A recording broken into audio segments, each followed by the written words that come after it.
Demented forever. Jamie, Brian, Batman. Horror fans unite. One of us. One of us.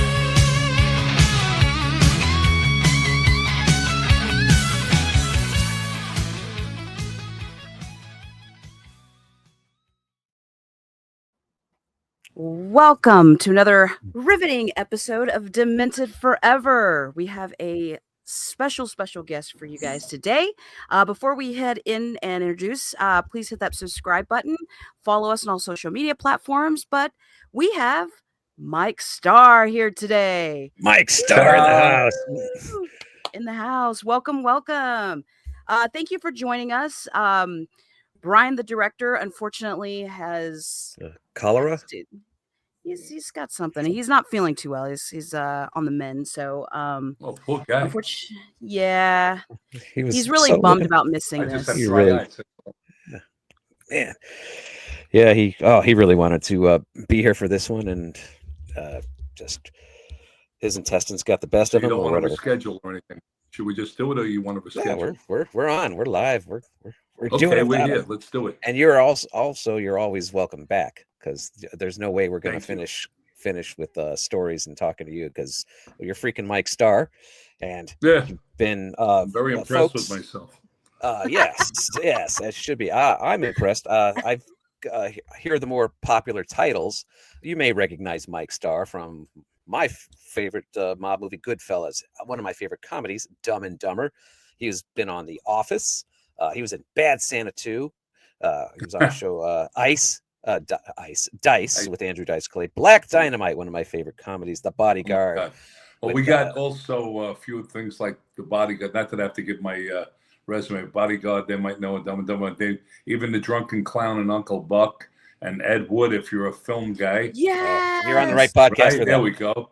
And then Ray Donovan and Shameless and also Blacklist. So I just want to update a few things so they don't think I stopped working in No, he's 1992 or something. He's well, he is No. well current, relevant, but also I am back some years. Cat's Eye. He was. Oh in my God! Yes. three stories in that. Were you in the one with Robert Hayes where he's walking around the building on the ledge? Yeah, I was. And it was Charles Dutton's first job. It was funny. He was just out here, had been doing theater and everything, Rock Dutton, and I had this big curly hair and a duck T-shirt, and I think my only lines I can remember that I think that I said was, "Hay is for horses, sometimes for cows. Pigs don't eat it because they don't know how." Boingo, and I'd punch Robert Hayes in the face. So he was a great guy. Look at But that. as far He's as still horror alive. things were, but I don't know if it qualifies. That was a Stephen King, but I did Mr. Mercedes the second season. I played a lovely, slow guy who was a hospital volunteer, and it was like a Jekyll and Hyde. The evil guy is changing us all, and it changed a few of us by us looking at little video games. And at night, or sometimes I would go crazy and do terrible things, and then wake up and go, "Hey, what's the matter?" Covered in blood or whatever, Yeah, it happens to the best of So- us. Well, one of my favorite movies that you've done is Ed Wood, and I know that's Brian's favorite too. Absolutely, Great I love that experience. movie. Yeah. And And do you remember? like you said, I'll come back sometime if Brian wants to talk about that too.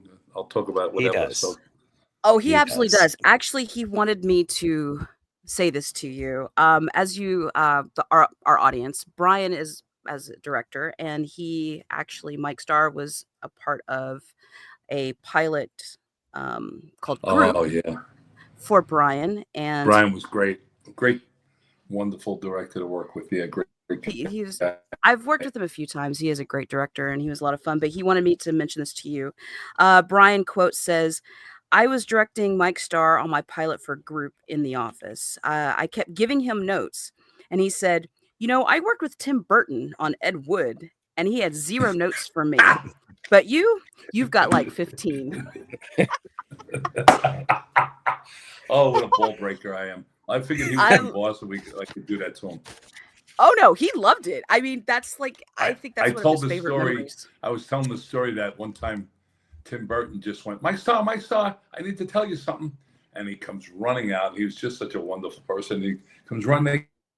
He goes, yeah, you're good. You know what you're doing. Just keep doing what you're doing. I said, that's it? I can't get a note? He said, no, it's all right. Everything's good. I said, okay. Huh. Hear that, Brian? Okay. Yeah, Brian's gonna be excited. I mean, it's absolutely one of my top favorite movies. And actually, I have a book. It was a tremendous experience. Yeah, Do you know I'd the love to get- original script was? I'm sorry. Oh no! The original, I can't. Maybe it was the original script was like 142 to 138 pages. So there are people that I know did scenes that were cut out. You know, that were cut out of the movie completely because, you know, and I guess they had to pare it down. And then I had a few other things that were cut and they combined in. Like there was this, we were watching in the film studio, you know, watching watching the rushes or whatever. I'm sitting there and watching the film and I go, what's this? A buffalo herd? What's this? So he kind of, Tim kind of snuck it in later on, like montages of it. But there was a whole scene. What is this? What are you doing? You know, and then just shoot 7.5 reels or whatever baloney you want, whether there's something like that. There were great lines. We all did so many wonderful things. Johnny Depp was great to be with. And I mean, we move quickly sometimes. And one time Tim Burton said, listen, Johnny, Mike, I think we're going to finish this today. Is there any chance we can shoot it after lunch, tomorrow, scene after lunch? And Johnny said, if it's okay with Mike. I'm like, are you guys serious? And one thing I do as a character guy, and it comes from the theater, and also learning, doing certain things where there were cover sets. People know what that is. Like, for instance, on the baseball one in the Natural, when it rained, we had a cover set, or they call you in. There's some films I've been put on Will Notify. So I decided, I probably learned it from an old school guy when I was younger, that I learned the entire script. So never expect that, you know, that people would say, oh, yeah, no, we're not going to do that till Thursday. We're not going to do that for 3 weeks. I was always prepared for whatever they threw at you because you're the fifth guy over, you know, and I've had things thrown at me. So that's what happened. So I just looked and said, yeah, and we wound up doing it. It was great. We got to it. I mean, I had a tremendous time on that set. And then, of course, I saw Bill Murray one day, whatever, because I had worked with him, and he's from another planet, but he was great to me. Love that guy. He got massages for the whole set, I think. Oh, nice. I'm pretty sure that was very well needed. Did he offer to do yours? Wouldn't put it past him. I think I said to him, I said, Bill, if you ever direct something like that, a movie, I don't care if it's a small part, I would do anything with you. I said to him, and he was always fun and sarcastic with me. He goes, Mike Starr, if you ever get a part in the movie I'm directing, it will be only a small part. Aw, that is so cool. I just, it's seriously, it's one of those movies that Ed Wood is one of those movies I watch. I watch a lot. It's great to see it created and be part of that, you know, and just. I made sure my accent was really on Oregon, saying Oregon, and requested a pastrami sandwich while I was doing it.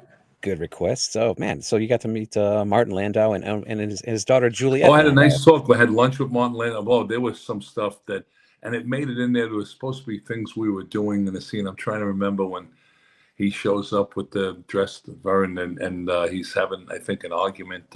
Johnny Depp, I should say. And with Sarah, you know, I mean, you know, in this story, and whatever it was, and then we go, and when he was pulled the string and all that stuff. But we had lunch, and I'm from Queens, and Martin Landau told me his sister, I think he said his sister still lived in Queens. Oh, we sat down. It was just so great to be with him.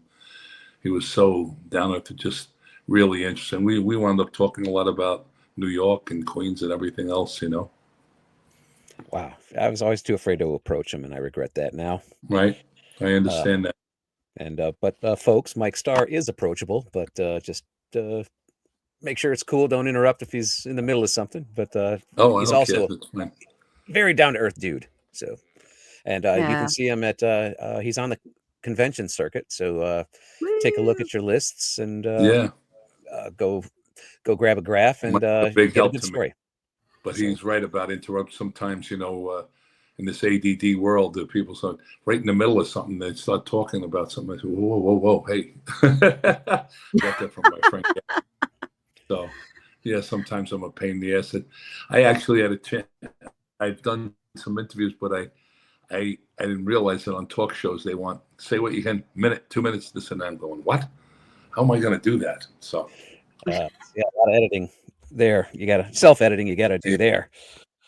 I saw you worked on Blue Steel as a superintendent. Did you? I have not seen that movie in years, but did you work with Jamie Lee Curtis? With what? I couldn't hear Did you you. work with Jamie Lee Curtis? Yes, actually, she was great to me. What's the fellow's name with the Irish name? He had a big part in that. He was a bad guy. Is that Ron Silver? No. Ron Silver is different. No, you've seen him in so many things. I'm sorry, I'm going up right now with an Irish name, and but all it was me and Jamie. What happened was Jamie Lee Curtis in the scene. Catherine Bigelow had, I believe, wrote it and directed it, and what she had was like Jamie's first day coming back, and I was the super of the building, and I see her first. Wow, I see her in a uniform, and I kind of did a thing, cracked her up. They wound up keeping it, but I overdid it after, when the camera wasn't on. I do it with her, because when she comes in, she looks so great. I go, I feel like I got to do a Woody Allen thing. I went, oh, you look out. I mean, nice. And all of a sudden she was laughing, and she asked Catherine if she could develop my character more. She said, can't we do something? We have a crazy thing together, or friends, or whatever like that, or whatever. Didn't happen, but it was a quick scene. Just like, hey, how you? Oh, that's great. I can't remember the name of a character in it, but I said, look at you, and did all this stuff as I'm carrying garbage or whatever I was doing. Nice. I watched a movie. It's on Tubi, but I watched a movie not a couple months ago called Squeeze Play. That's a Trauma Films movie, and like you're in that. Do you remember that? That's Squeeze. I don't even remember what I did. I remember Lloyd Kaufman movie. It's Trauma Films. It's East Coast. Girl softball team takes on a boys softball team, and it was a TNA movie. And I was in it. That's what it said. I must have done a quick scene. So I don't remember that at all. I wasn't out on the field that I remember or anything. I wonder what the hell I did in that. Sometimes they put in credits, or you get cut out and they put in the credits. So I don't remember. I doing that. I would have remembered you. Well, just thought I'd ask there. And also, folks, another tie to the horror community. He is this is Sheriff Meeker's brother. This is Mike Starr is Bo Starr's brother. Yes. From My Halloween brother Bo 4 and Starr. 5. Halloween 4 and 5, right? Yeah. Yep. So he had a lot of fun in that. Bo is Bo he's the reason you got into acting, right? Yes. What happened was he saw me in high school. I was playing and he was playing college football. He was about to play pro football, right? And there was something they thought I had as a kid. I was in a special class where they thought, and they wouldn't clear me. And my big thing is I wanted to play. I went to the top Catholic school football team, and they won the city champion, all this stuff. And that's all I wanted to do that. And I was interested in political poli-sci. And I was always like, I'd watch movies like On the Waterfront and really be moved by it. And then I saw, they would bring Shakespeare in the Park around. They would bring Joe Papp's Theater. And I actually got to tell them the story when I finally worked at the Public Theater, but they would bring it to the housing projects. And I grew up in this great neighborhood. It was wonderful. And I saw James Earl Jones do Shakespeare. I saw Roscoe Lee Brown and got to tell him that. I got to tell James Earl Jones and Cleavon Little. You know him from Blazing Saddles. From Blazing Saddles. And he gave me counseling by the Good Humor truck we were talking, but he did like a rock Hamlet to try to relate to people. It was really great. And I was starting to think that maybe this is what I'll do. And then he took me out to Hofstra. I saw some great people, Hofstra University, and they had this big theater and a top theater program. And I think that the next year they won the American College Theater Festival. So anyway, my dad and I go to Jets practice, and we were sitting, the bar that I would eventually be a bar boy for a limited time, and Tank Pasquarello, who was this actor who actually got Brian Denny into acting. Brian Denny, he's little brother, was a skinny guy. I don't know who was little or older, but he was this brilliant actor, but kind of went down a bad path with himself. And I saw him perform. And anyway, so we're sitting there. My brother ambushed me with the drama department. One of them would be one of my mentors eventually, and an actress, Lynn Ann Leverage, who wound up, I think, big on soaps, but she won best actress in the country, where they were in Hofstra won with doing Rashomon and the American College Theater Festivals, and I got to do American College Theater Festival. Eventually, we got one far in Three Penny Opera. That's how far we got, but it was great experience up in Ithaca. But anyway, so I'm sitting there, and my brother says, "Oh, I want you to meet Carol Sika, Lynn Ann Leverage." And I'm saying, "Oh, nice, hello, Miss Sika," And she's telling me about this drama corps group, and there's 50 drama majors, and they're all working together on one thing, and it was like they split up in two class two. And I'm listening to this whole thing very politely and being a drama major. So I'm sitting politely and nodding. And later on, my brother says, "So what'd you think?" I said, "About what?" "About being a drama major." I said, "Are you serious?" I had worked for kids in the neighborhood, this and that, and help run programs when I was in high school, and was, I guess, one of those community activists, just finding my way in the world. But I said, "No, I'm what did you say, drama major? What the hell am I going to do with that? I don't have, oh, I'm sorry. He saw me in a high school play. That's right. Because since I couldn't play ball, one of the guys said, "Could you help with the pep rally and talent shows?" And he saw me and he said, "There's a small part at this, it was right in Jamaica States, they called it Snob Hill." Because we eventually got our own drama groups, and I always loved it. And he saw me in it, and he was with his girlfriend at the time. And he said, my brother said to me, "You got what's called charisma." I said, "What is that?" He said, "No, you've got to do this. Is what you got to do." I said, "I want to play football." He said, "Who cares about jocks anymore?" This was like 1968. So I said, "They're getting," I think he said something, "they're getting laid backstage," whatever he's telling me. He said, "Musicians and actors, that's what's in now." So I said, "Oh, all right, well, okay, I'll go out to Hofstra and watch the shows. I'll do some shows, but I'll be a poli-sci major, So cut back to what I was saying. I'm sorry, I'm a little out of sync here. So I said, "What are you kidding me? Drama? I wouldn't know any." And I had gone to this all-boys Catholic school. And I said, "Well, I know people in performing arts high school, this and that." And I can't see myself with that. He goes, "Hey, schmuck, listen to me. They don't have anyone that looks like you, talks like you, or comes from where we come from. If you take a minimum amount of credits and you're any good, you're going to get a full scholarship."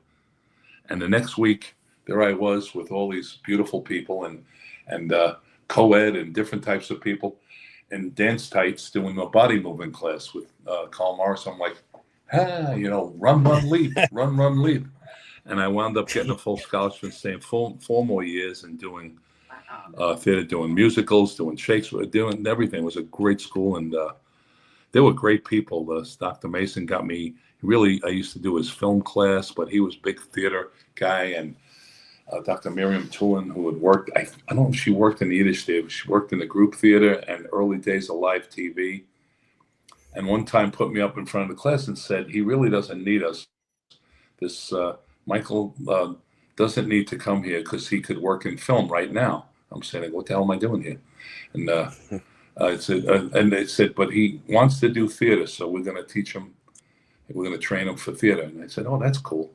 So that's what I did. Although I had to learn when I came out in the beginning how to come back to film and shrink it, because I even go on auditions for commercials and say, "Hey, you want to take away Augusto Schaefer beer," or whatever the beer was at the time. And I go, "You want to take away Augusto? You think this and that?" And they say, people were like, so I learned the hard way. But and then I had to learn different things along the way. But yeah, I give my brother Bo the credit. And then when he came down from Toronto, he had done some commercials and in a little theater. He said, he had one of the best divorces ever. It was great. They were friends, and my sister-in-law. And he said, I said, come down to New York, and I'll put you in an act class with Terry Schreiber and this and that, and I'll introduce you to casting directors, which I was good at that stuff. Like, hey, what a wheeling and dealing for my friends and family. So sure enough, he had a great time in New York, had a SAG card. He was thrilled. And finally, and Terry was a great teacher. I worked with him as a director in regional theater. And finally, I said, it was enough for him. And I said, you need to go to LA. And he struggled for 2 years, but he went out there and he started getting all those things like the A-Team and all those, playing a lumberjack, whatever bad guys he was playing all over the place. And, what was William Shatner's Police Show with James Darren and things like that. Hooker. Yes. And he wound up doing well. And then he really did some good work in films. I think Devil with the Blue Dress. And he and I were both in Born on the 4th of July. And I knew the actual guy it was based on, Ron Kovic from Long Island. And he had been in hospital writing and this and that. And I got to be friends with him. And my brother started doing some. My brother did a great speech on Born on the 4th of July. He played a World War II man who argues with Cruz and his character. And I have to break it up. And Cruz comes in a wheelchair as well and this and that. But he had this great thing. It's a beautiful speech if you ever see it. So one take, my brother, because he comes in, Tom Cruise, and it's this noisy place. We did it in Dallas, but it was set in Long Island, that scene. And he comes in and then they told me, shove Vietnam up your ass. I said, shove it up your ass, whatever. And it actually happened, I think, and a cab driver said that to Ron Kovic. And, people weren't the best towards Vietnam veterans and people coming back home. And a lot of people were jerks and really horrible, actually. And it wasn't cool and this and that, And finally, my brother says to him, no, shove it up your ass, and hey, pal, I was in here with Jim, and we didn't, you chose the Marines. They didn't choose you, you weren't drafted. It was a good speech, actually. Basically, he says that. So one take, I decided to go, yeah. And I was in Korea, and I improvised this whole thing. And let me tell you something, whatever Fugazi speech I made, and they go, and cut, good. My brother says, what are you doing? And he's my big brother, right? I was the baby of the four. He goes, what the hell are you doing? And I said, what? He goes, what are you giving the fucking Gettysburg Address? This is my scene. Shut up. I said, okay. So you'll see after that, you don't see me going, I like breaking up the fight, or I'm shooting pool in the beginning and whatever, but it's actually, if you see it, and he was right, actually. But, what am I going to argue with my old girl? Say, no, I got a great idea. Yeah, shut up. This is not yours. Great. Siblings. Wow. Oh, that's so awesome. Wow. Well, yeah, we did like 6 films. We did Hoodlum. Chris Brancato wrote it. It was his first film, and he always said how, he liked what we did. My brother came up with this great idea: is we were killing people, or on the way, or leaving. Why don't we argue, debate? And we were both very deadpan, and they gave us this like gray makeup, and we looked at each other at the time. And he said, let's argue about different restaurants. So I just remembered a lot of restaurants and checked that they were around in the 30s or whenever we did it. Lawrence Fishburne, we had this great fight, and he was supposed to do all this stuff and stunts. I wind up, we had doubles and everything, but my guy Don Picard did all stuff for me, but I wind up having to do things. And all he did all night was wrestle with, oh God, why am I going up on a name now? Angela, oh God, if you look it up, Hoodlum, you see she was one of the stars in it. Is that Bassett?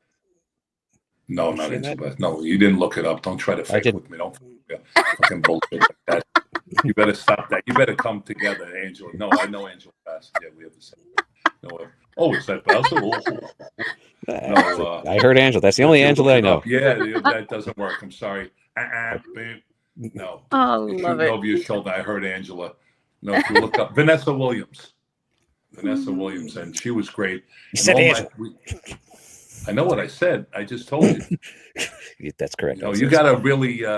No, you better get along with the program here. I know what I said, and I said I didn't know the name, so you can look it up. And you tried to help with some bullshit thing, saying, "Am I right about this? Do we get a kangaroo court on this?" Mike tried to do that. He's trying to save face here. Frankie Manzulli wrote The Great Sopranos. He would say to people, "You're like in the cowboy movies. You're shooting over your shoulder, but you're gone. You're done." So no, I was trying to think. I didn't have it. So if you want to make more fun of me and not having a word, we said Angela. Oh, jeez, that's the way I deal with Mike. Yeah, but I was trying to remember. Yes, I had the first name wrong, Mike. We figured that out and hope that you could look quickly on your little thing and say, "Oh, how about that?" But fortunately, my brain at this age, I was able to come back with Vanessa Williams. So we just said Angela. So no, she was not in the film. Vanessa Williams. She should have been. The good story that Mike just ruined is that we shot for like 25 hours. So we're going to try to regroup on this. Mike knows this is talking about interrupting. So we shot 25 hours. We took some sleep breaks, a few. But all my brother did was roll around with Vanessa Williams on the. See, this story would be, you'll appreciate this story. I hope the audience appreciates it. You're supposed to help me, Mike. You're not supposed to get into a fucking debate here. So anyway, I can say fuck, right, on this? Yes. Anyway, he was rolling on the floor with her all night.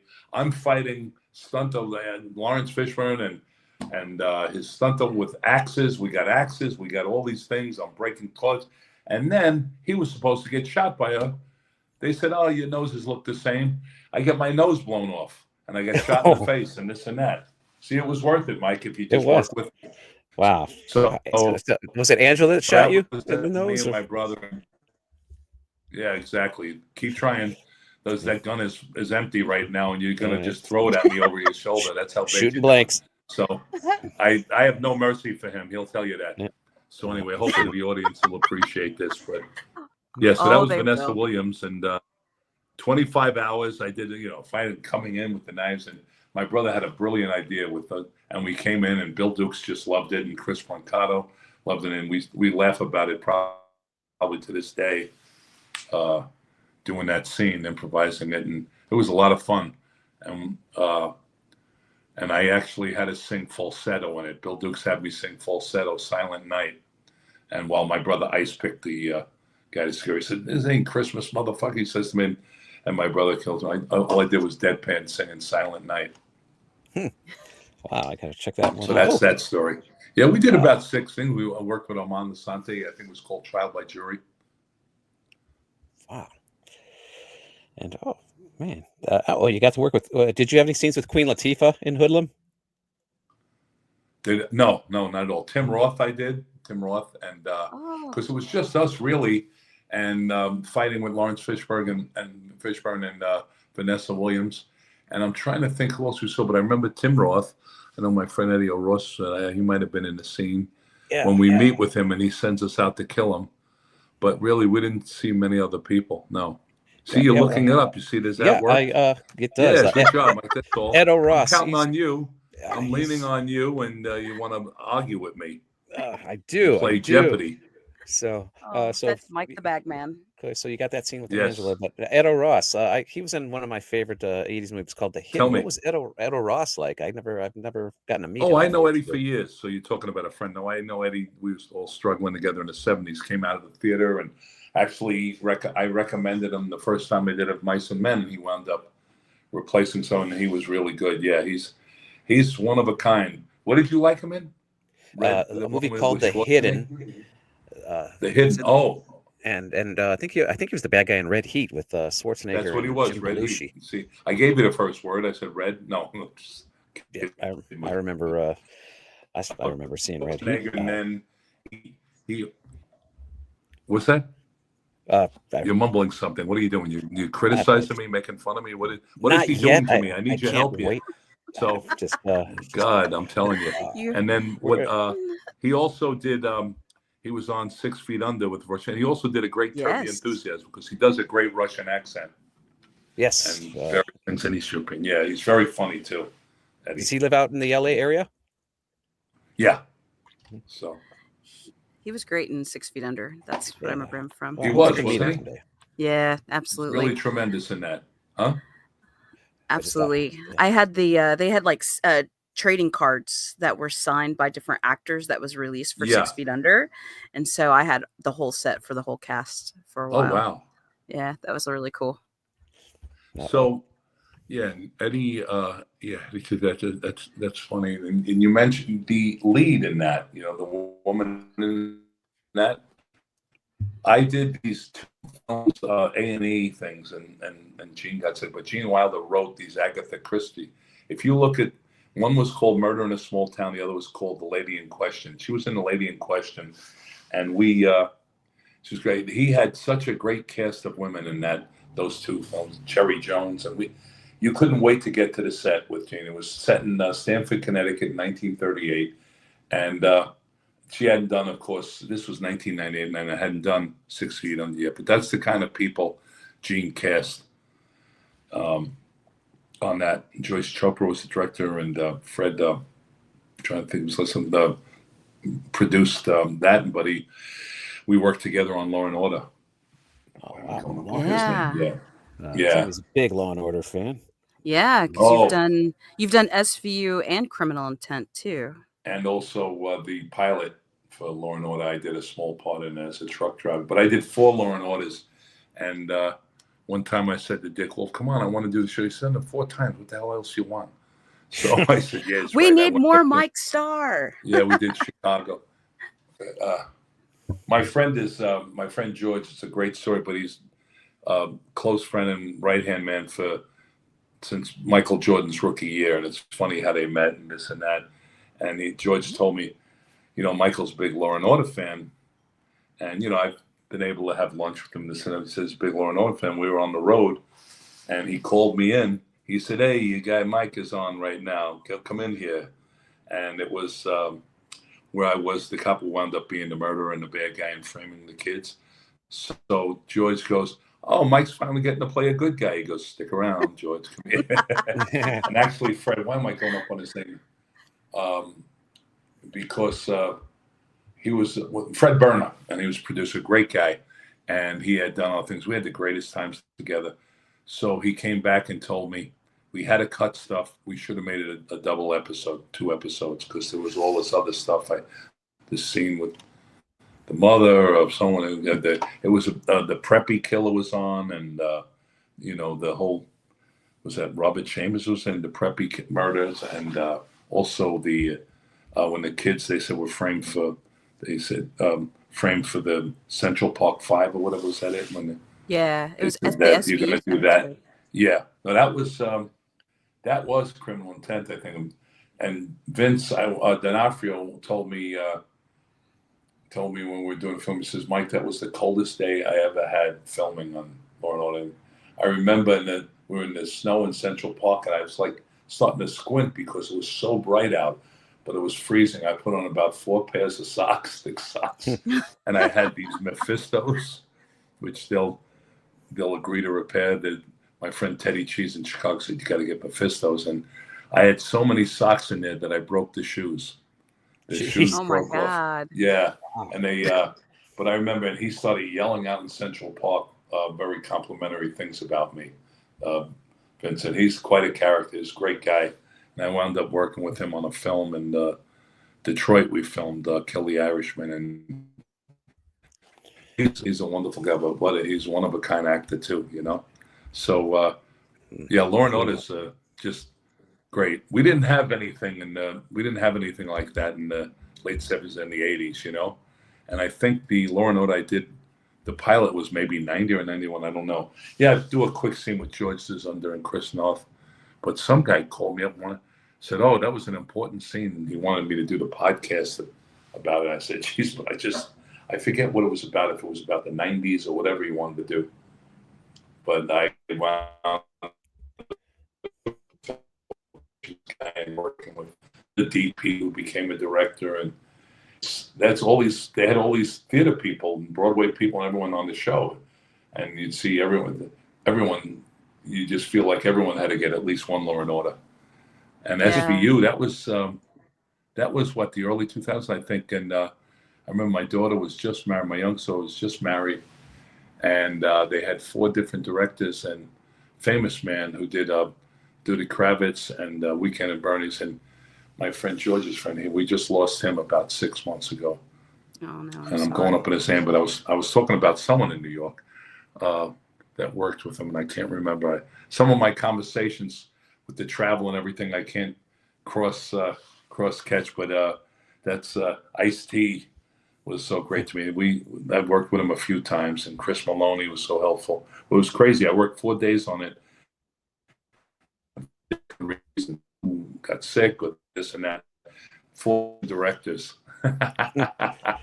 But you know what the interesting thing about that, was he the director or the producer or the writer? I can't remember. His producer came up to me and said, I loved you in Mad Dog and Glory. And it's written by Richard Price.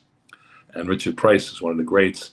And it was a beautiful script and a great experience. And Kevin Smith told me it was his favorite thing that I did, and got to play a unique character. But Robert De Niro, Bill Murray, that's why Bill Murray, and Uma Thurman, and Kathy Baker. There's so many people, and that was great. And David Caruso got his big career from that, right? And he said to me, you know that you coined the phrase. There's some things like people say that I coined things on Goodfellas or whatever, but I don't know. But he said, you know that you coined the phrase. It was 1990 when we shot it. 91. My wife was a first-year resident pediatric heart surgeon at the time, and I had 3 kids and everything. And I took 2 of the kids to Chicago, and eventually all 3. But we were filming in Chicago for whatever reason. I can't remember. Like Hoodlum was filming in Chicago later on, and he came up to me. I'm sorry, I can't remember his name and what he did, but he said, you know, in Mad Dog and Glory, you said said something that, and again, it was the early 1990s. He said that it started, you know how certain terms in movies or expressions start things like, I never heard of Goodfellas or this and that, you know. I'll tell you what they named it, Goodfellas. But anyway, not that it's not true that it wasn't a word or whatever, but I didn't know. But people use it, you know, routinely all over. You know, they use terms from movies. So the thing I said, so what did I say? He said, oh, you said it's not a bad thing. It's a good thing. And I said, what? Really? I said it was Richard Price's line, but it became, so I'm not sure how to test that. It's like a Curb Your Enthusiasm episode with Richard Lewis, but of the man from The Blank from Hell, when he was trying to get it looked up. Tim Kazuriski was on that one.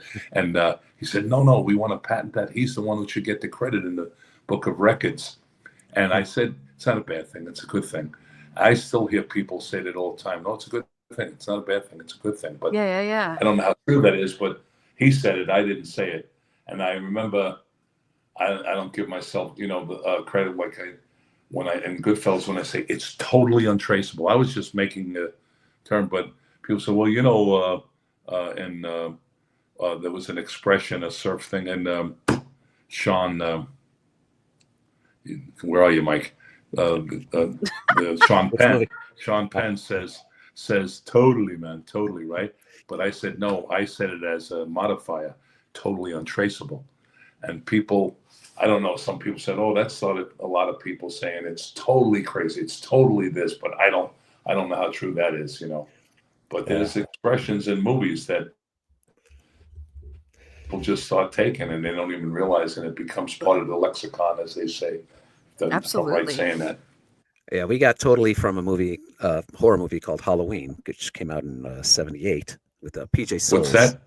PJ Souls said totally. That was her thing in '78, and but it wasn't a modifier. Is what I'm saying. But it wasn't a modifier, which is what you just said. You want to contradict me again? No, say totally. So that was before Sean Penn, but mine was a modifier saying totally untraceable. Totally untraceable. So it's different when you go totally. Does that make sense, Mike, to you? It does. Total sense has been made. Yeah, I'm thinking about it. You see him trying to slip that one from the bushes? No, I had to just. No. Yeah, that's why I always sit on the bench during the big games. So did you get to work with Bill Murray twice then with Mad Dog and Glory? Did you have scenes together? Yes. Well, I didn't work with Bill Murray on Ed Wood, but I did a lot of stuff with Bill in Mad Dog and Glory, and he did a lot of things, a lot of kind things, and he one night he says, "Come on in here," and he recorded all these Van Morrison and the Chieftain songs. I wound up singing in the show one of these songs, and then a couple of other shows like Borderline Empire used that montage in that song too. I'm not saying because of me, but Bill was all right. He's a character, and I have friends who know him down in South Carolina, and I would talk to people from Second City. So you get all sorts of stories about Bill, and he's so great. He's a very unique talent as well. And the character, I think they came from like 11 kids. I do. Joel Murray would have first responders benefits in Chicago, and they'd bring me in, and I can't golf, but you can. And George Wendt, God rest. So we just lost George Wendt, and I would ride around in the golf cart with him, and he was close to Tim Kessler. George Wendt, people don't realize what a deep, interesting person he was, and what an education he had, and the things he did in his life. And I learned even more of that when I was at there, and I knew that he had talked to me. I knew about all the different theater he did in West End in London and in Broadway, but there are things I didn't know about him. Dropping out of went to Notre Dame, dropped out, went to this other one. He worked with his dad's his shop or something. Then he became a philosophy major and this and that. But he's wow. Yeah, he was quite an instrument. His wife is great, and I ran into I was at a White Sox game when I was living in there, and befriended his brother there for a bit. Yeah, he was something else. But just talking to different people like Richard Kind and my friend Mike Haggerty, who we lost, but different people. Second City people are so interesting. I mean, Carell came out of Second City, and they're very special. There's so many people out of Second City.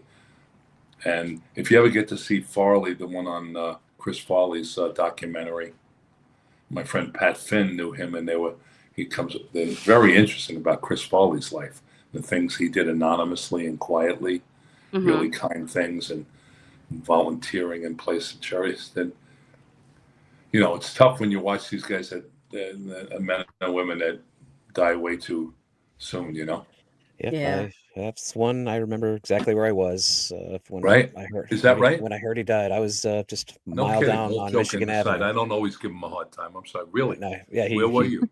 I was on Michigan Avenue near Randolph, and he died at the John Hancock building, That's about right. a mile north. It was a cold, wintry, gray day.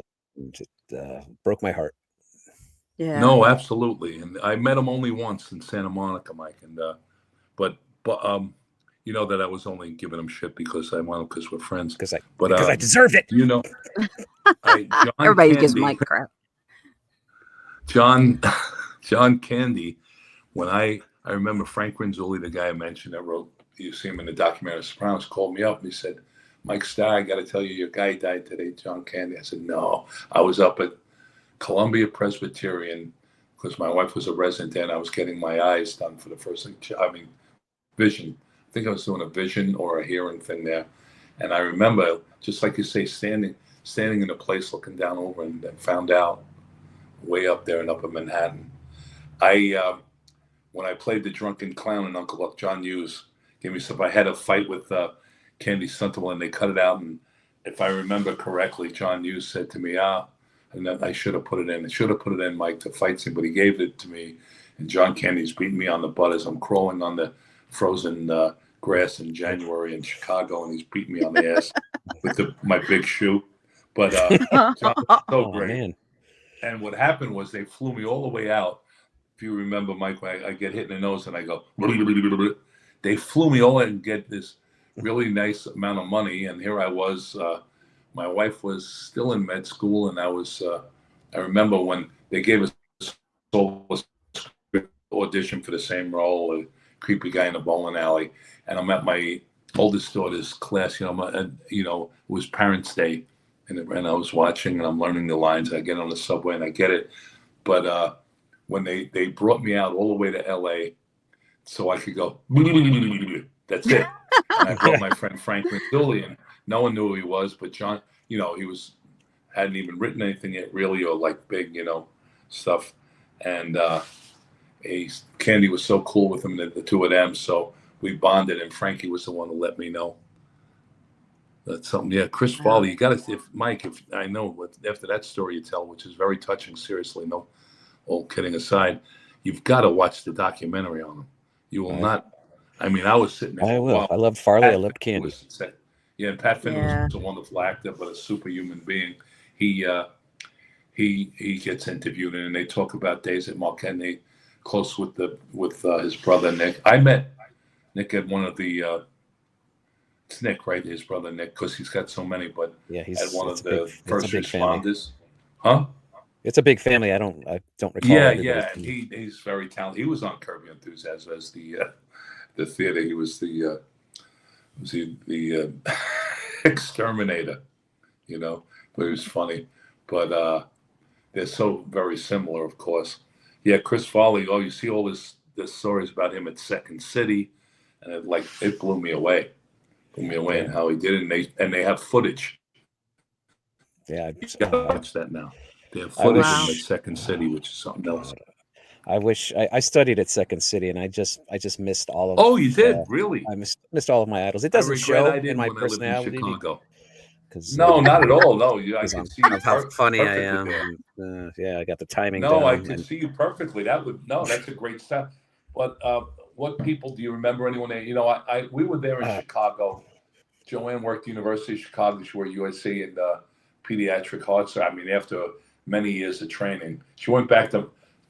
She was a music major. I met her in a small town theater when I was a lunatic, and we got married 2 years later by a Zen master. We had a 7-day retreat, and then we had a friend, Joe Janino, who wound up also marrying my daughter with her husband, a Roman Catholic priest. We did that for the families. We did all this stuff, and 11 years and 3 kids later, she got into medical school.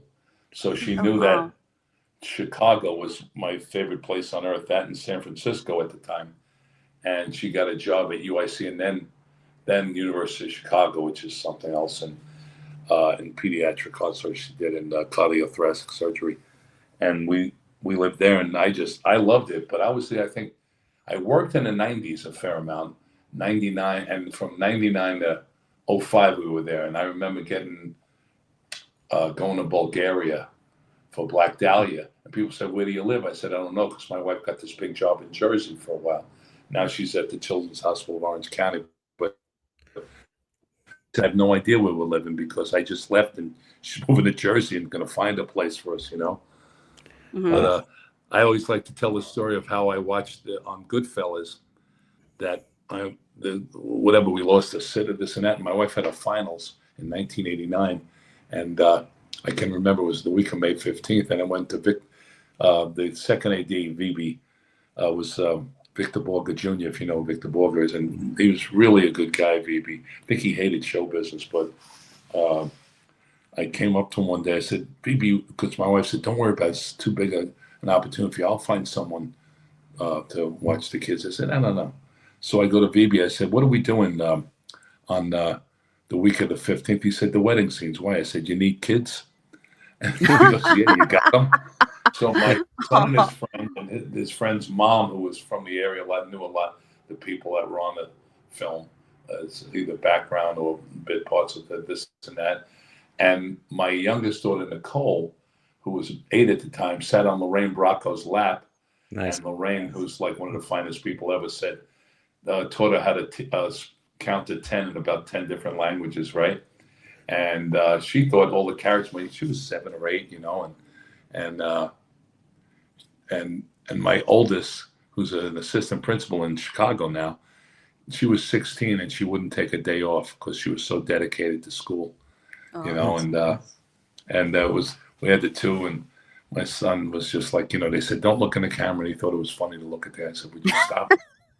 You know, it was another scene at the wedding. And my brother, Bo, played the Irish dad months, you know, and they freeze frame your report card in months. So he was the dad at the wedding. It was Ray Liotta's, it was Henry Hill's wedding. So we were all there. We had a great time. What a great time. Forgot about that. Yes. Yeah. Yeah. And I mean, De Niro and Paul Sorvino was in it. And in that scene, it was really something special to be at. You know, you look back at that. I mean, people ask me, "Did you know it was going to be?" Well, how did I know? Whatever. But when I think of some of the things I witnessed, And Michael Imperioli, well, then we become friends on that. He's got me a couple of jobs, Michael. But Spider. Huh? Spider. Spider, yeah. Spider, I don't want to ruin if he tells this story, but he told me, I think if I got the story right, when filming in Maspeth, Queens at someone's house, and, he gets shot and there's blood all over him, but he actually fell on a glass table. I think that's what happened. He got cut. There's people, it was their house, whatever. And he went to the emergency room. He said, my arm is cut. And if I remember it right, and I hate to steal his thunder, but he told me that if I remember it right, they said, you got bigger problems than a cut arm, because he was covered in fake blood, So if I tell it right, he's really one of the best out there. Just him and his wife, and just so kind and so humble about things, and really spiritual guy. He's something, Michael. He got me a job in Lisbon, Portugal. He had this really good script, and we did it there with half of the Sopranos were on it, I think, and but he's but he told me that, and you know what, I got to one day, Scorsese, I bonded with him with humor and trivia, and he'd ask me all these things, but one day he says, Mike, I'd like you to go talk to Bob, you mean Robert De Niro, Bob, about the scene we're going to do in 2 days with her. He says, I'd like you, and I think I was a wardrobe. He said, would you work? I said, sure, and that was really interesting. How De Niro worked was great. And I said, okay. And as I was waiting, I like to think it was the same day Pesci did his Funny Like a Clown scene. Oh, wow. Oh. Is that great or what? Wow. Cool.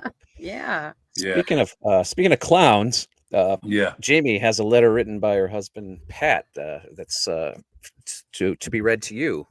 If you don't mind, thank you. Giving that a listen. Yeah, if you don't mind. I'd love it. Yeah, he sent this to me today, and he was like, "Can you please read this?" It says, "Hi, Mr. Starr. I'm incredibly excited you're doing the show, and I hope you don't mind me shoehorning in a little. Firstly, I'm a huge story fan. of my life. I shoehorn everywhere. I'm a huge fan, and I have to say your simple tits in Ed Wood is one of the all-time greatest line deliveries ever in a film. Right up there with the Rosebud, in my opinion. Never fails to make me laugh either. Secondly, I'd like to bring up the Twilight Zone radio series, because I think it's fantastic, and I want more people to know about it. Out in Schaumburg, Mike, I did those. Wow. I'm sorry. He listens to those. He's like, believe it or not, this guy's name. Oh, that's really great. It's on the Armed Forces Radio. I know it was on Frankie Heard in Boston. I know it'd be on like this film show late at night in LA. But there's a really interesting guy, and believe it or not, his name is Carl, and his last name is Amari. His name is Carl Amari, and he named his son Carl Amari. I swear to God, people would interview him, they'd all say the same thing. Do you know you're named after an appetizer? Yeah, I do. But Carl was quite an entrepreneur, and he's gotten some films, and he was trying to eventually do a whole another Twilight Zone reboot or whatever. But Carl bought all the rights to these old radio shows and The Shadow and all this stuff, and he gave me a whole collection. But he also bought all the rights to those Twilight Zones.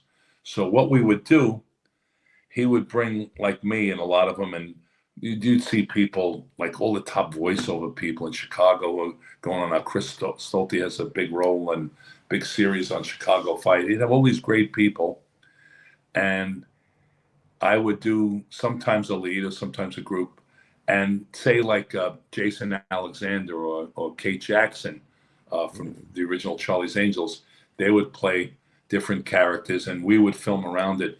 Oh God, when we do a woman, Carl and go, oh, that's very nice. He played the part, and I'm like, I can't keep a straight face. He's trying to, and all the women sounded the same. He'd go, you're a very nice young man, whatever, and saying, oh God.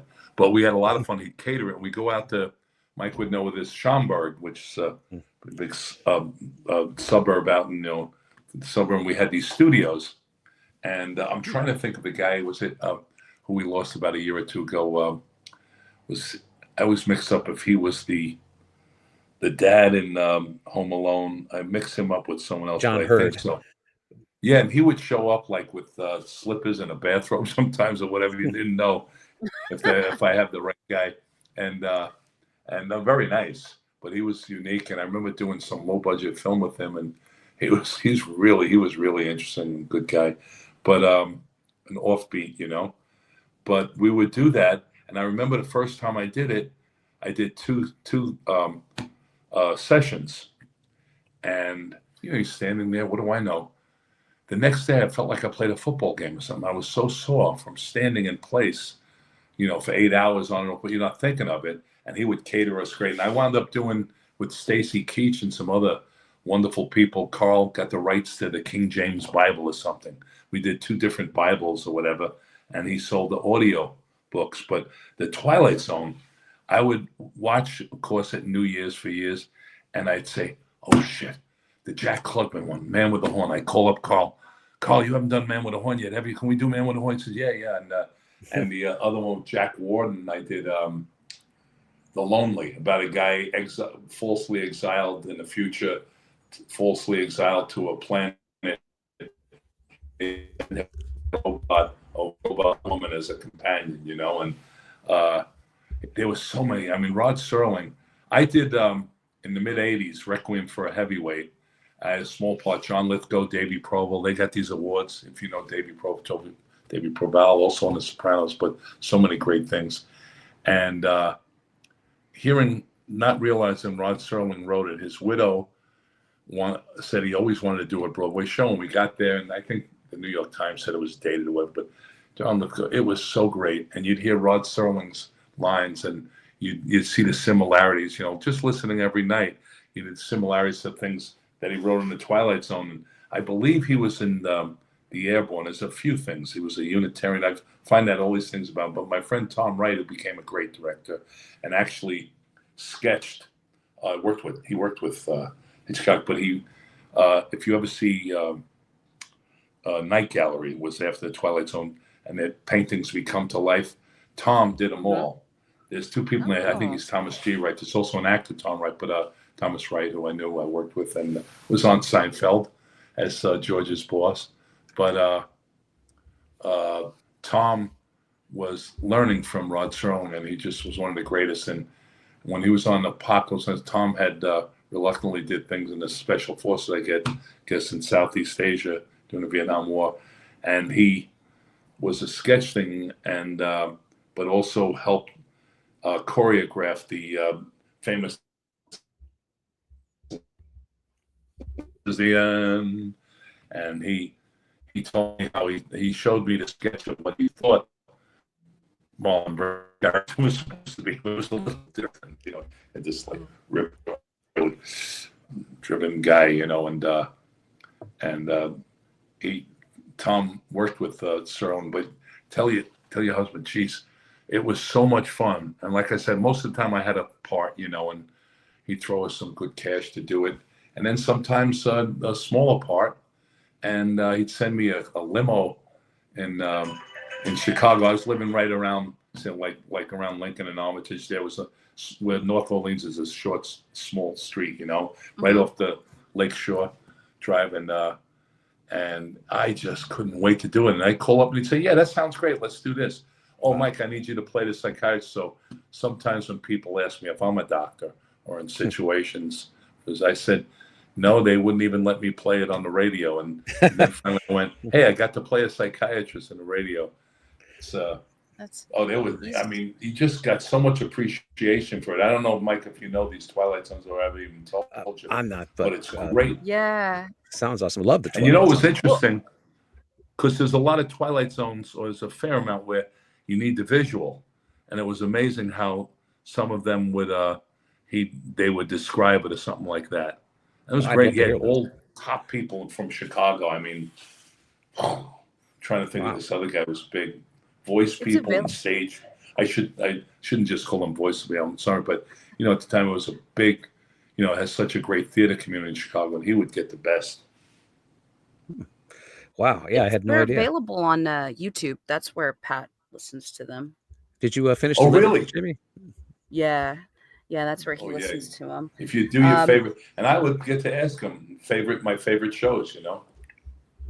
Yeah, trust me, he's always, because I didn't know about the Twilight Zone episodes either, and he was picking me up from work one day and he started telling me about it, and this was a while ago, so we just were listening to him on the way home, but he listens to them often, and if anybody wants to listen to them, you can check them out on YouTube. That's awesome. I Yeah. guess the other question he had was, do you have a most memorable co-star? Oh God, I can never say that. Jeez. Oh, co-star. Like I said, I'm the fifth guy over to the right. I don't know. I've been lucky. I hate to sound like one of those things to name them.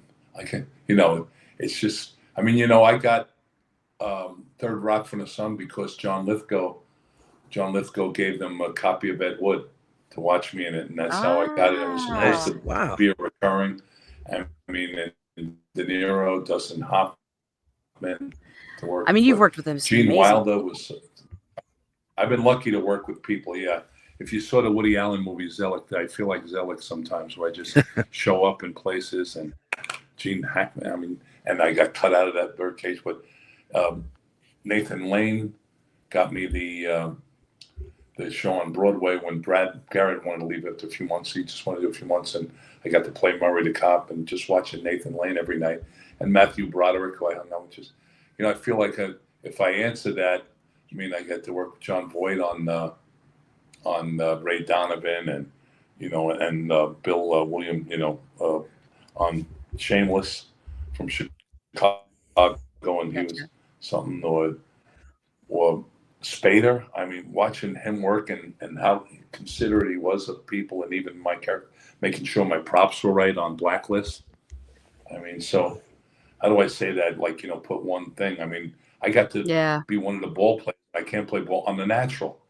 I mean, I got to be around Robert Redford and so many people for Brimley and Richard Farnsworth. And wow. So I mean, it's really hard to answer that without. I mean, there's character guys you're with like Stephen Root. When we were on Jersey Girl, and George Carlin, one of the hardest workers I ever saw. Yeah. Oh wow. And you think about Dumb and Dumber being with Jim Carrey and Jeff Daniels. So if I say, I feel funny to say that, Yeah. I mean, no, I respect that.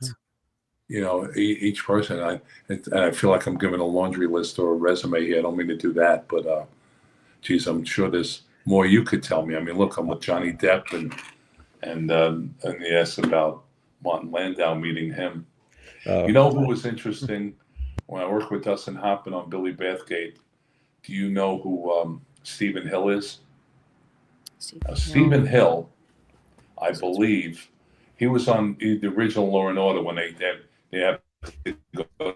He was the head guy, kind of a big guy sitting there, and they had to run the cases by him. If you're a real Law and Order fan from the beginning, I mean, I'm not questioning your veracity here, but Stephen Hill. So Dustin Hoffman told me one night, he said, "Mike, do you know Stephen Hill's story?" I said, "No, I don't. Just met him. I know him from Law and Order." He said him and Brando was like 1 and 2 back in the days in the Actors Studio. And I'm not sure, and I don't want to besmirch anyone because there's so many stories about who got something because someone could do this and that, and I myself got things. But I believe, I don't know if it's a Martin Landau role or whatever, but he was supposed to do Mission Impossible. But he's quite religiously Jewish, and I believe he became a rabbi. But he wouldn't fly out. He would not work on the Sabbath. On the Friday, once Friday goes, I can't remember the word for it, but he wouldn't work. I have to ask my friend Esther, so I always get things mixed up. And he turned it down because he wouldn't work on a Friday. And I don't know if that's how Martin Landau got the job. I don't want to cause trouble, but he was brilliant. So I would talk to him on Billy Bathgate about things and ask his advice. And he was just really, he was a special character. So you meet people, and Dustin was just he was really cool to me. And I'll tell you one, Jerry Stiller. I did some small thing with him, but I worked on the deli, if you ever looked that up. And I said, "You're making all the guys Italian here, the bookmakers." It gets to be a cliche. I mean, Frank Vincent played it, and I got to do a Chicago overcoat with him. He was a scene, and I got to do a commercial with Frank. But I said, "Why don't you have a Jewish bookmaker?" Because I mean, where I grew up, I mean, it's different people, And I said, how about Mhm. Jerry Stiller? And John Gallagher, God rest his soul, said, yeah. And we had to really improvise. And I called my friend Basil Sugaran, Billy the Greek. I said, make me the worst bet possible wager that you could think of. And Jerry has to do a whole thing where I give him the deli as collateral, and he was just something. And the stories he told with him that day, and just some stories about him in the theater in the 50s, and his wife. I'm sorry, Mike, you're not going to help me out with names. I know here. Vanessa. She was on King of Queens. What? Huh? What'd you say? I said Vanessa, but is it Leah? Still Ann Mara. Yeah. Oh. His attempt at humor. What the fuck did they teach you at Second City? Jesus Yeah, Christ. that's, yeah.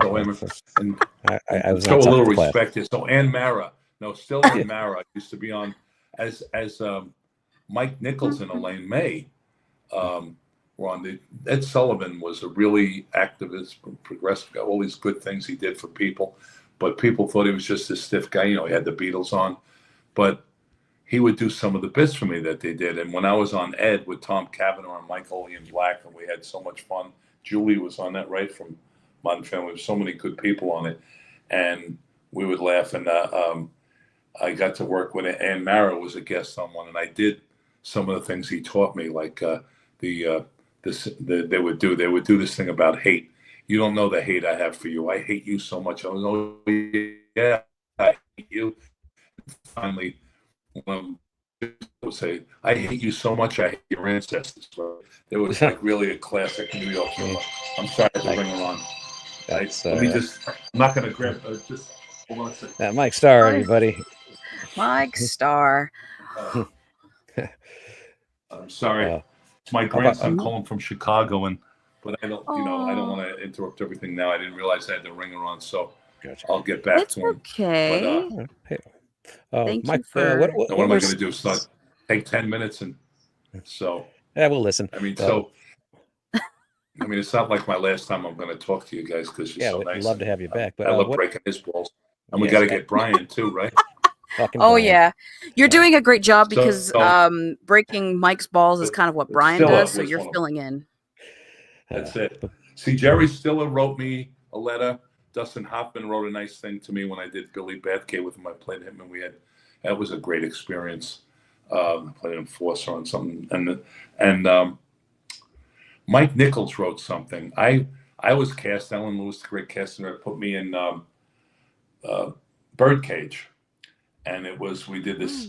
Have you seen me and Robin Williams?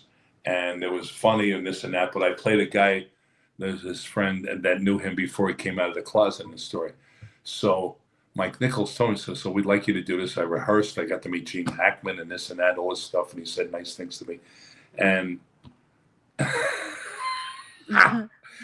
and I was like, oh, wow, this is going to be great. And Elaine May, if you guys all know who Elaine May is, right, she's like 93 now. And Mike Nichols, they had an act, but it came out of they were in the theater and all this stuff, and Mike Nichols directed it. And you look up his credits and blow your mind on both of them. But anyway, he wrote me this beautiful letter, said, you did an excellent job, da-da-da, it was wonderful, da-da-da, da-da-da, and I'm going, wow, what's he sending me this letter for? He says, but alas, I was wrong. Elaine was right. It slowed down the comedy of the movie. When you see it, you'll see, because it was a heavy scene.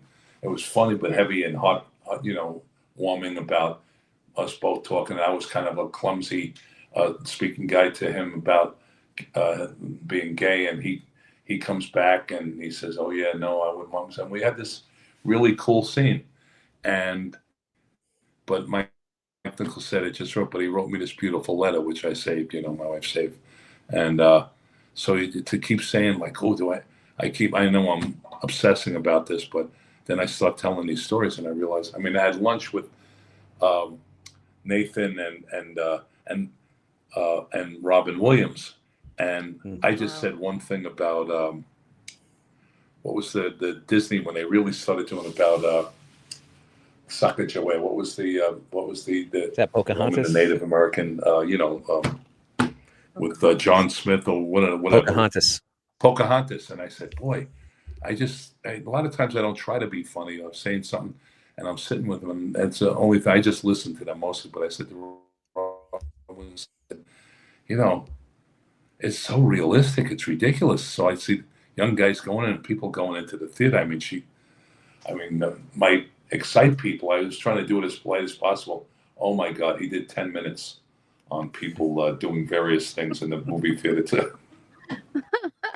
It was so hysterical. Hey, I'm going to see Pocahontas. It's just, he was, such a genius and a wonderful person and being who, knows what he was going through. But I went crazy laughing, and I got to be on. And then Nathan and I, with a bunch of us, Joe Montagna, we had to do a reading that weekend of a film that was going to get done. So it was trying to remember, and that was great.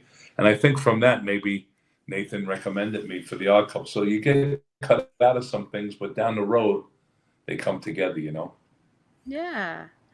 Cool. Yeah, that's so awesome. What were some of the rap gifts that you've gotten over the years? The what? The rap gifts. Like, did they give you like a sweatshirt or a mug or something? Ed had some great ones, but I did the Tracy Ullman show when I was out doing a play in L.A. and Joanne, my wife, was just started med school, and I flew out from the Bronx, and it was a show that was a hit in New York, but I did it with Malcolm McDowell and Susie Kurtzen. Didn't really work on a big stage with this audience out there. It was really about a Polish writer, and his wife was an actress, and he had gotten out of, and he was experienced writer's block, whatever. But Sam McMurray got me on, as I remember, and they said, well, no, you were cast. A couple of Tracy. I was like a candy store. All his jobs he had were like we get day players, or you had to do theater, sometimes free theater, and commercials in New York. And you hope that when a film came in, and I was like, wow, I did all this stuff out there, and I stayed with my brother Bo, and oh God, that was funny. And I lucked out many times, Mike, to answer the question. I would happen to get on a show that it was their Christmas, break or whatever. So I got Tracy, jackets, and the bodyguard gave me some great stuff. And Whitney was so great to me. But when my daughter Nicole, I mentioned, came out, she put her in a private makeup trailer, and they made her up and did all this stuff. And that's so cool. Whitney was so great. Yeah, and we went out there, and the bodyguard gave me the crew jacket. And I worked, Robert Davi got me on some cheap film in Mobile with Mike Ironsides and John Amos. And I wound up giving the jacket to John Amos because he liked it so much. Nice. What a wonderful man, John Amos. Yeah, and I'm trying to think. Yeah, some great jackets. Funny Farm gave me a jacket. I gave away a lot of stuff, or Gotcha. from a charity. Yeah, I'm trying to think. Yeah, like things on Mad Dog and Glory I got. I'm trying to think. The guy who was a technical advisor gave us autographed, like, or whatever, and blazoned when people drink out of that, or like a little small thing for when, whatever the word is for putting in your whiskey, go to a football game. Shot glass? Or no. A flask? Yeah. And Harry Connick Jr. I did this John Grisham one that was a labor of love with him and the director Hugh, who did First Wives Club, and he did KLP in Cincinnati. He wrote that. And Harry Connick Jr. wrote me this beautiful letter. I forgot that, that I told him this and that. And he gave me a Tiffany's, a Swiss knife and all these things, Tiffany's engraved. And yeah, that was, I think of some more things here. Now that you got me, sometimes crew jackets, like say T-shirts. Mad Dog and Glory gave me some really cool things, switching. I'm trying to find a jacket I have. I'd like to give it to Kevin Smith because he loved it so much. And that's cool. I'm trying to think different shows. That is a really good question. You got me there on that. Yeah. Sometimes I've given away that's right. But I gave away a lot of things to the kids, and this, Last Dragon, and God, nice. I'm trying to think. The Natural gave us a jacket, which I think they gave us a crew jacket, a nice one. I didn't get the Knights jacket, but I got a great crew jacket that I gave to a ball player who was pitching in Chicago. Nice. That is so cool. I always love that stuff, when I see it popping up, like crew, because you'll see stuff like that for sale, like in Really? auctions and stuff. Oh Oh yeah, yeah, like yeah. I've seen stuff pop up over the years where you'll see something from like an old horror movie or something, and Oh it's yeah, like a crew absolutely. jacket, shirt, and I'm like, I'm trying to that's think. awesome. Yeah, because I know people have had some nice collections. I think what I had got from Ed Wood, he took us to the great restaurant. I'm just trying to think if I got anything from Ed Wood. I had a play that was a big hit off Broadway in 1981, but it died in one night, fortunately, because it just didn't work on Broadway. And Oh, they had Elliot Cool replace the lead, and then he got fired, whatever battles they were having. But uh, I it was called Guys in a Truck, and it was about all the things going on behind the scenes. But also, I played a crazy ex-jock announcer, and it was really fun. But it worked in like 80 seats or 100 seats, and when we were all on top of you, and Harris Lasker, so we had really good people. Jimmy Gleason had a, but there was a stripper shows up. Everything goes wrong for this. It was based on true stories with this one of the first directors of Monday Night Football and gambling, and a mob guy shows up and this and that. Chaz played Terry played the mob guy, and then God, that's where I met him, and we were all off Broadway, and I'm just trying to think. Oh yeah, so the lady who played the stripper made my character's name was Doug Fischetta, and she gave me women's underwear women's like her underwear with my name Doug on it and this and that. So it was cool. That's an interesting gift. Dibs. I mean, what? Beat you, Brian. If I get any no mental weapons, I'm thinking of. A lot of times you get really nice,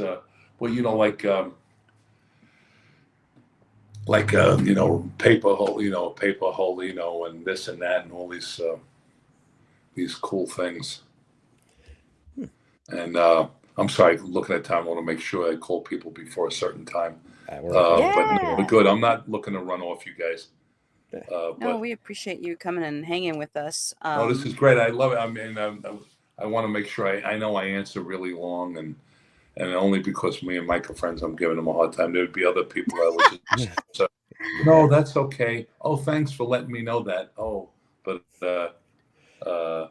you should always give Mike a hard time. Karen Duffy's really interesting from Dumb and Dumber, and I did a '90s thing. She's a producer now and very close with the Farrellys, but she was such a huge star at the time of she had she was the Charlie girl. She was the MTV host, hostess, whatever you'd say. And I found out from her that at one point, and I found out from Fred Stoller, who the guy had punched through the telephone booth. At one point, they were thinking of making her Lauren Holly's when Lauren Holly was great, and Yes. And Karen says that too. But at one point, they didn't know which they wanted to do, and Fred Stoller. I mean, this is 1994. I found this out last year. Was supposed to be my sidekick, and then things changed. It would have been interesting. I mean, again, Lauren Holly was great, and then that was a certain way to go. And Karen probably would have been more of a feisty, like, hey, yeah, character. But geez, she was like, it was funny. Carrie, I don't know if Carrie was. I think Karen Duffy might have been the first person to get Karen when Ace Ventura did so big thing. They were all of a sudden you're reading Variety, how much Carrie's getting and this and that. And Carrie was, geez, the laughs I had with him. And I had some great talks and laughs with Jeff Daniels. And they had a famous hockey player on that who was started this great cancer foundation when he lost his parents. But he was Hall of Fame hockey player. I always like to say Hall of Fame human being too. Cam Neely played Seabass. I mean, the Farrelly brothers just had people show up, family. I mean, it was just, and they still do kind things for people, and they were very special. And I would break Bobby's balls, and Peter would prank me. Like Bobby would try to have a conversation. I said, I don't like to talk about myself, all right? And then Cam Neely would say, so how did you get started in that? And I started telling Bobby, goes, wait a second, you just told me you don't want to talk about it, and it's not good for the set. And then one time I was hanging out with Peter doing whatever with Peter Farrelly, and it was late, and I get this call from this guy. I said, excuse me, I'm in the room right next to you. My name is Matt and Wiener, and I'm a pharmaceutical sales from Providence, Rhode Island. And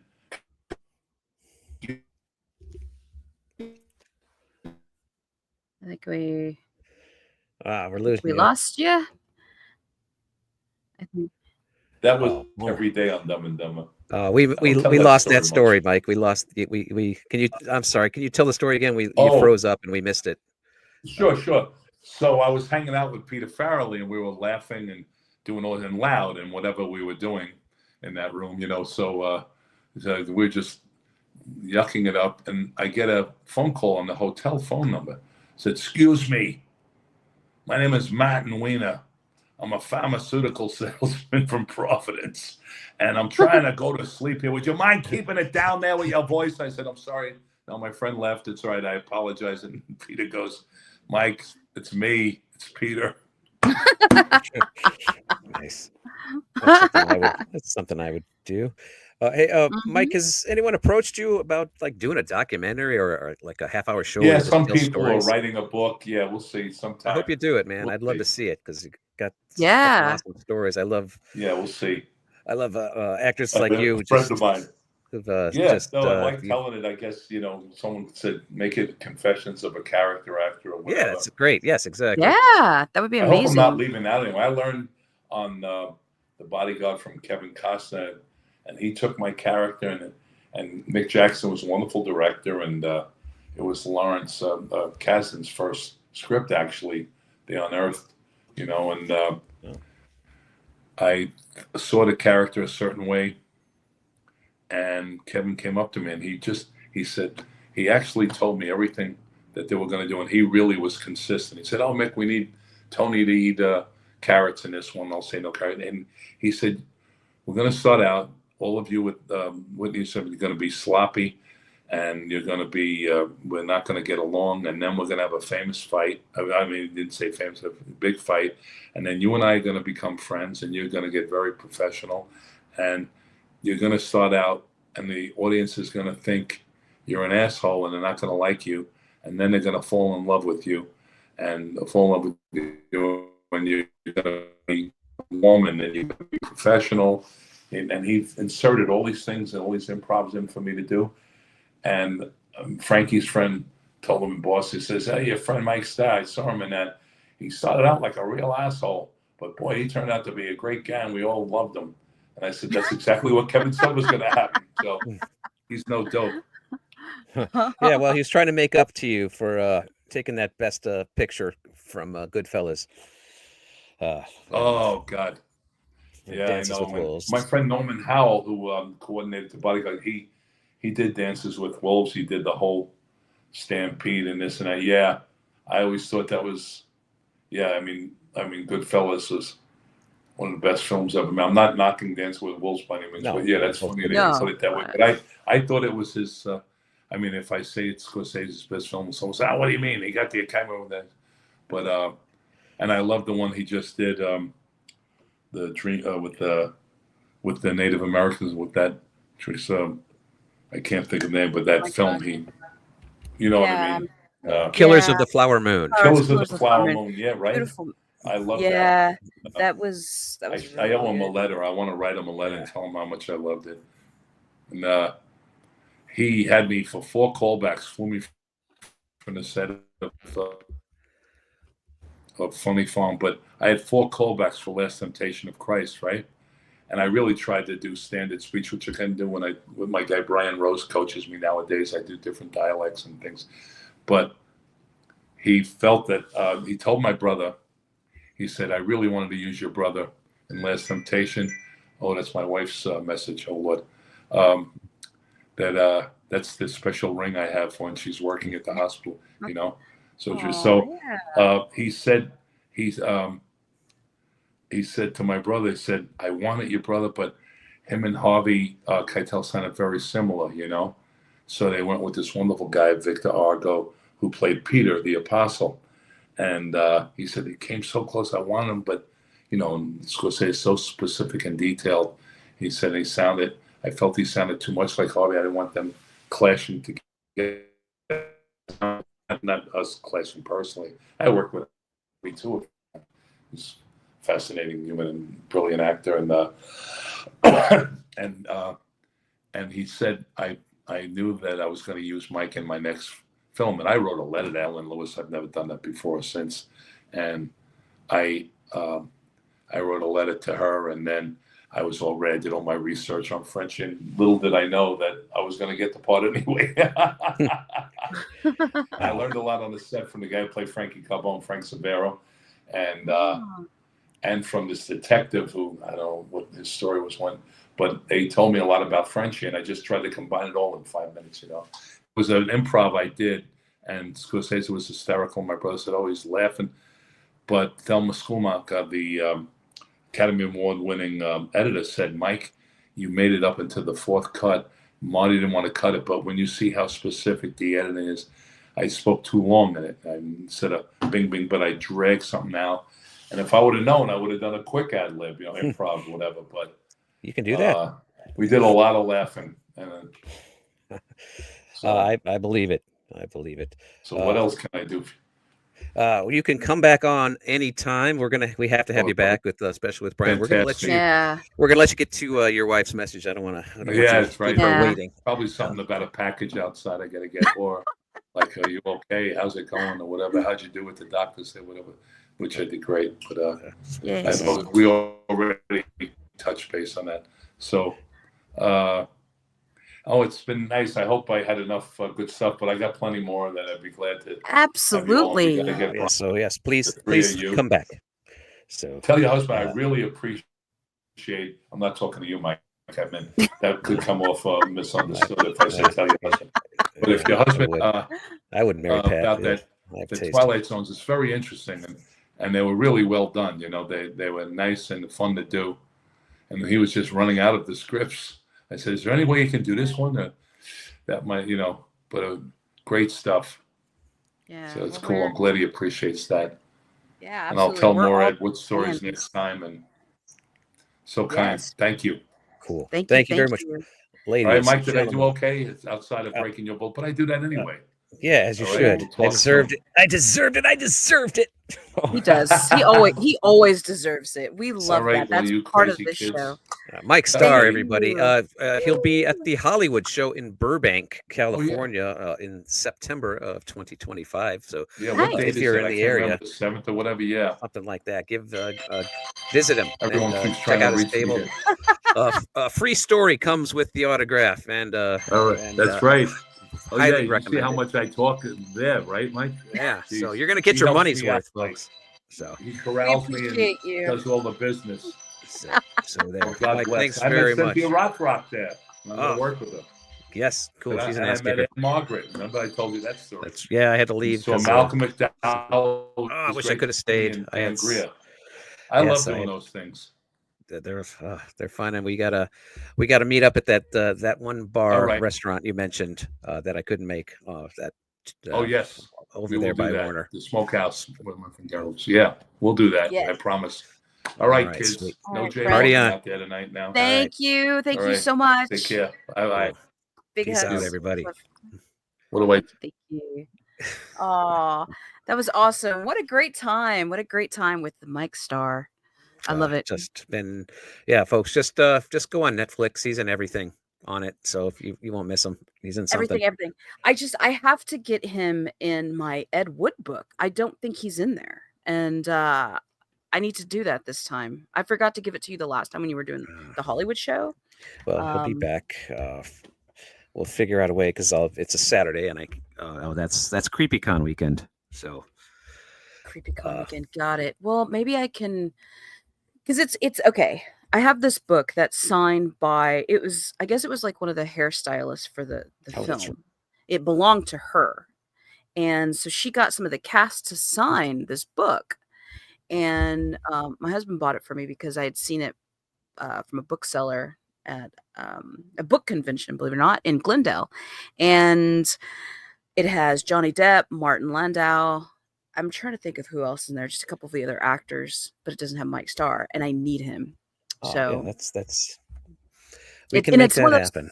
It's one of those things I do not want this book away from me. Do you know what I mean? Like that's why I understand.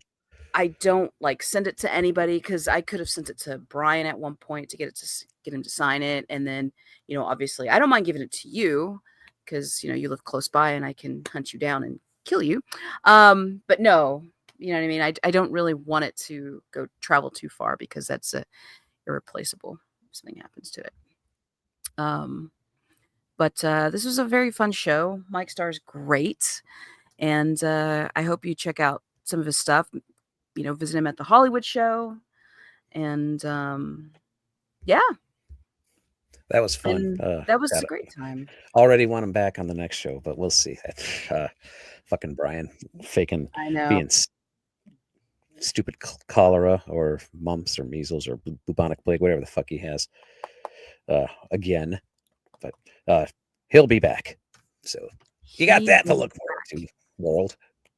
And don't forget to like and subscribe and follow and Exactly. get that bell dingy thingy on the YouTube. But yeah, Spotify, Google Play, wow, iTunes. There's so many options. You're so welcome. And we're on all social media platforms, so give us a follow. Thank you for always tuning in. And next week, hopefully, Brian is, you know, resurrected and he's back and alive. Thank you, Brian. No, he will be. And until next time, my friends, thank you for listening to this awesome episode of Demented Forever. And until next time, just stay demented.